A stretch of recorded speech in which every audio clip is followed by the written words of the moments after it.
지금까지 말씀드렸던 입시 전형은 현재 고3부터 고2까지예요. 그런데 현재 고3과 고2가 작년하고 뭐가 달라졌어요.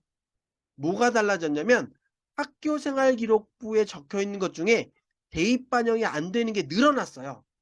학교 밖 대입 반영 금지. 근데 이 부분은 조금 더 설명드릴 건데, 예를 들면 수당 실적이 작년에는 6개까지 반영, 그러니까 학기당 하나씩 5개까지 반영됐는데 올해부터는 수당 실적 반영 안 돼요. 작년에는 학교에서 진행하는 작년에는 어 그 뭐죠? 독서 활동 기록사항 같은 게 대입에 대학교에 전달이 됐는데 올해부터는 독서 활동 기록사항 전달 안 돼요. 작년에는 자율 동아리에 대해서 뭔가 기재가 된 것이 있었는데 올해는 기재가 돼 있는 거 대입에 반영이 안 돼요. 뭐 이런 게 있고요. 가장 중요한 게 자소서가 없어졌어요. 그래서 대학에 "저는 고등학교 3년 동안 이렇게 열심히 살았어요라고 썼던 자기소개서가 폐지가 되면서 학교생활기록부가 점점 더 중요해지는 변화가 생겼어요. 그래서 작년과 올해의 학종에서 대학이 평가하는 요소가 좀 많이 바뀌었다. 그리고 현재 고1과 중3은 현재 고3, 고2랑 또 달라요. 뭐가 다르냐면 이 친구부터는 고교 학점제가 도입됐어요. 이게 뭐냐면 교과서는 2015 개정교육과정으로 교과서는 똑같은데 여기 선배들은 학교에서 정해준 시간표대로 따라서 수업을 듣는 경우가 많았고, 이 고1부터 중3까지는 이제 공식적으로 고교 학점제가 도입이 돼서 학생들이 자기가 원하는 과목을 선택하는 선택폭이 공식적으로 늘어나는 아이들이에요. 그래서 아마 요 아이들부터는 그러니까 입시 전형은 아까 설명드린 것과 똑같아요. 이 구조는 똑같은데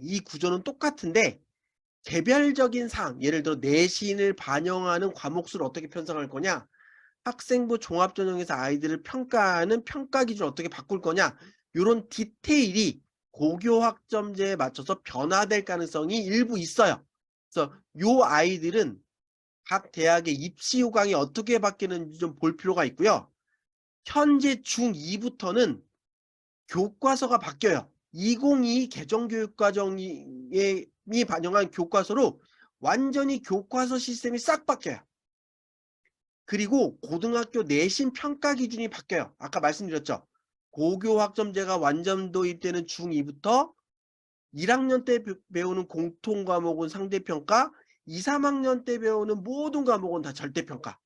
그러니까 현재 대부분의 과목이 상대평가인 것과는 달라요. 내신 환산 기준이 바뀌어요.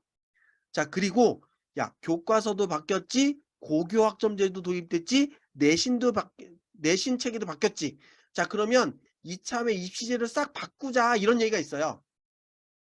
그래서 현재 중2는 9월 달에 쓰는 수시를 없애고 모두 12월 달 말 수능이 끝나고 성적표 받은 다음에 그 지금 기준으로 정시 12월 말에 원서를 내는 걸로 단일화하자, 이런 얘기가 있어요.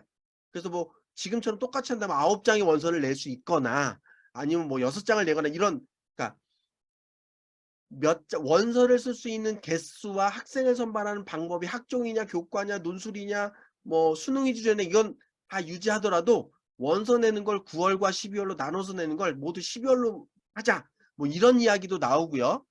자, 교과서 체계가 바뀌었으니까 수능 과목을 어떻게 할 거냐, 이런 이슈도 있고요. 또 객관식 수능이 아니라 논술형 수능을 보는 게 필요하지 않아, 이런 얘기도 있고요. 수능 점수가 상대평가 아니라 절대평가 되는 거 아니야, 뭐 이런 얘기도 있어요. 그래서 현재 중2는 입시 제도가 완전히 바뀔 거예요.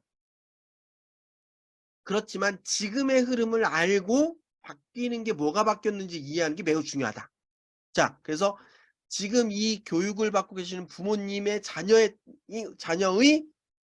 학년에 따라서 입시 제도의 변화가 일부 있을 수 있다. 자, 여기까지 좀 따라오셔야 되고요. 아까 제가 설명드렸던 학교생활기록부 반영 내용이 바뀌어요 하는 게 수상 경력이 전체가 미반영되고요. 자율활동은 변화 없고 진로활동 변화 없는데 동아리 활동 중에 자율 동아리는 대입 반영이 안 돼요. 자, 그다음에 봉사활동 중에 학교 밖에서 하는 개인 봉사활동은 대입 반영이 안 돼요. 학교 내에서 한 봉사활동만 대입에 반영될 수 있습니다. 그리고 각 수업 시간에 선생님이 써준 국어 시간, 영어 시간, 죄송합니다.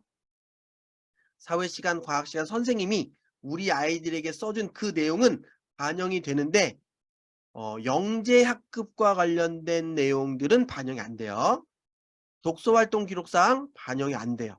자, 그렇게 반영이 안 되는 게 늘어나다 보니까 자, 자율활동, 진로활동, 동아리활동은 연간 1학기, 2학기 합쳐서 모두 1700자밖에 안 돼요.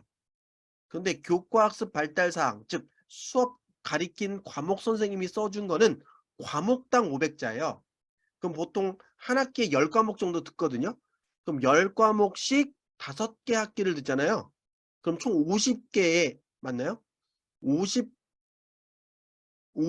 과목에 500자씩 써줄 수 있어요. 그럼 5000자가 교과학습 발달사항이 적혀 있는 거잖아요.